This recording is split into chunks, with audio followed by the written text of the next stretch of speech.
Yesterday, I had the great privilege of coming to this podium for my talk, just a few speakers after a Nobel Prize winner, which studied hypoxia in kidney cancer. For that, he deserved the honor of being recognized with the Nobel Prize. Today, of course, is a completely different environment, but still it is a privilege for me to be here, because beyond all the science, beyond our ambitions, our career, beyond all the economical considerations surrounding healthcare, at the end of the day, we are here to serve you with our minds, with our souls, and with our science. First of all, I want to introduce myself a little bit. I'm a medical oncologist dealing mainly with kidney cancer. I live and work in Pavia, which is a small university town in the northern part of the country, close to Milan. These are some snapshots of my hometown. And I work in this university, one of the oldest universities in the world. And fortunately enough, we were able to upgrade our facilities recently.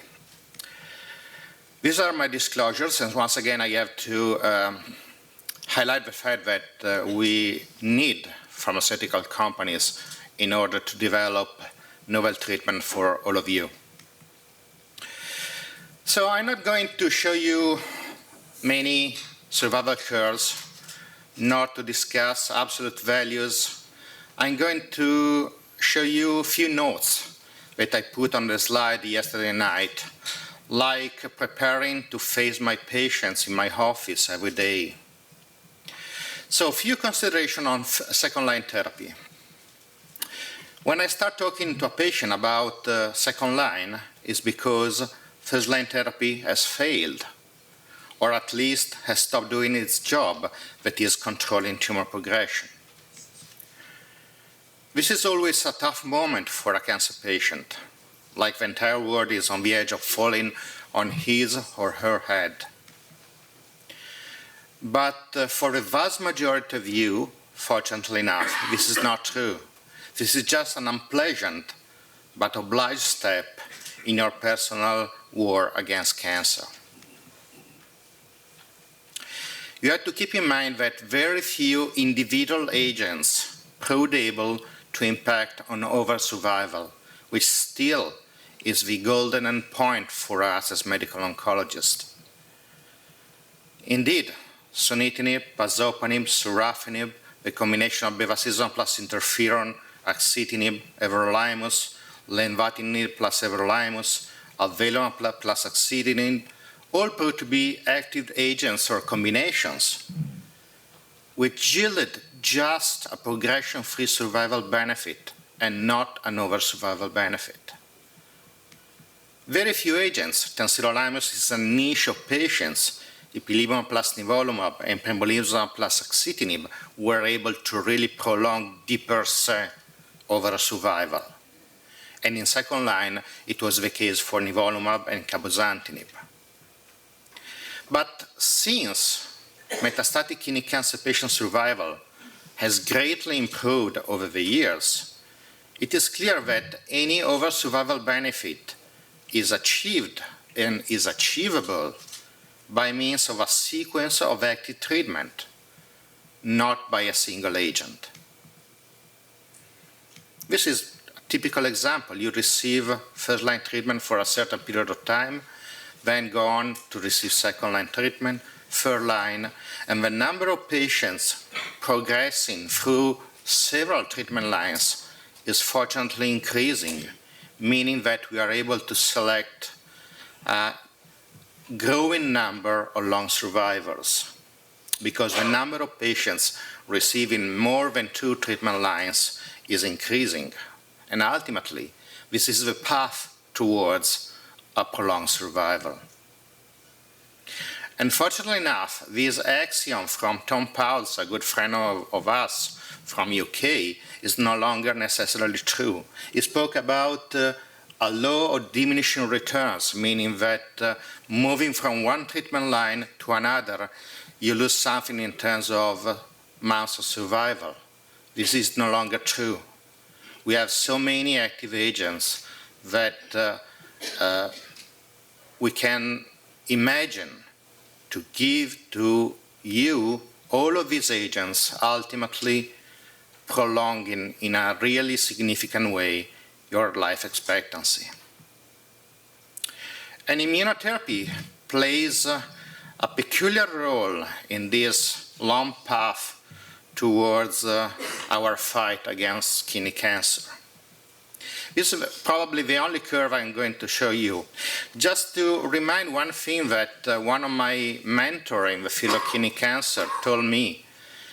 He was the late Professor Peter de Mulder from the Netherlands, who fought for his whole life kidney cancer, first as a physician and finally as a patient, and ultimately succumbed to kidney cancer.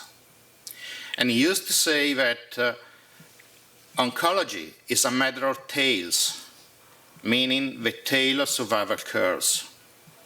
Because if we compare immunotherapy, any given immunotherapy agent you want, with a standard treatment within a randomized controlled trial, at the very beginning you see no separation at all in survival curves, meaning that there are patients who are not going to respond to either the standard treatment as well as the experimental arm, the immunotherapy agent.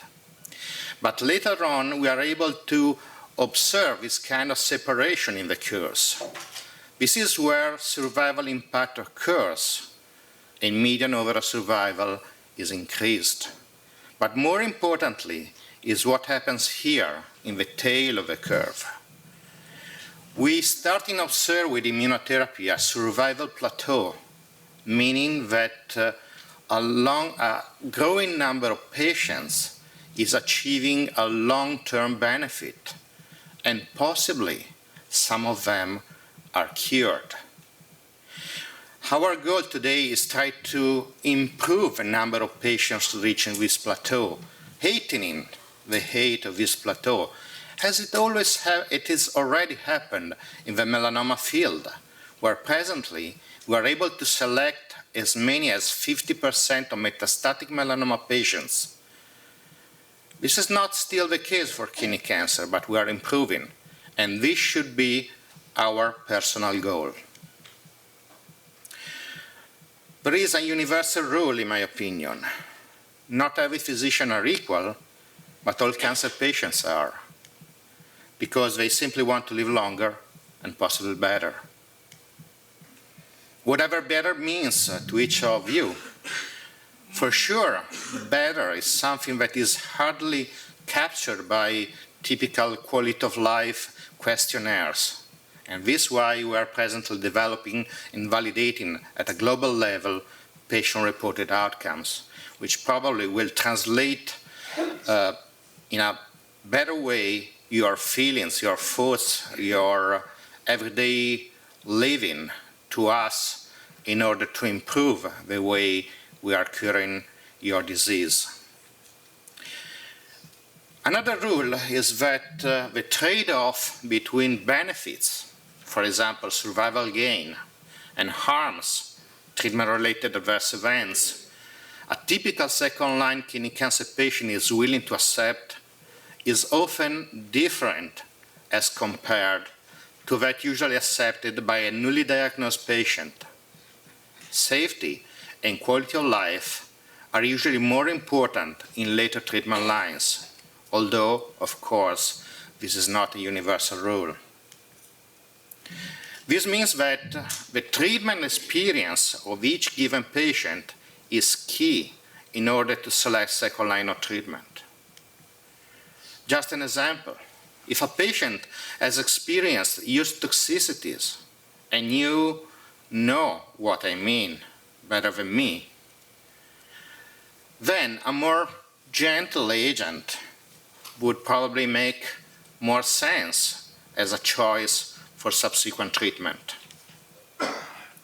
Taking into account that RCC remains an angiogenesis-driven disease throughout its whole natural history, meaning that after the failure of an anti-angiogenic agent, another one can be active and continue to control disease progression. This is a truly paradigm shift from the era of cytotoxic chemotherapy, when a given class of agent failed. Then it made no sense at all to select another similar agent, because the chances of continuing to achieve benefit were extremely low. This has changed. This has changed especially in kidney cancer, due to the fact that this was the very first tumor, the very first malignancy in which targeted agents proved to be active, even before immunotherapy. One of the greatest issues is the issue relative to disparities. Disparities in the access to active anti-cancer treatments across different tumor types, of course. It's not just a problem in the field of kidney cancer. This is something patients have to face independent of the tumor, of their tumor, lung cancer, melanoma, colon, whatever.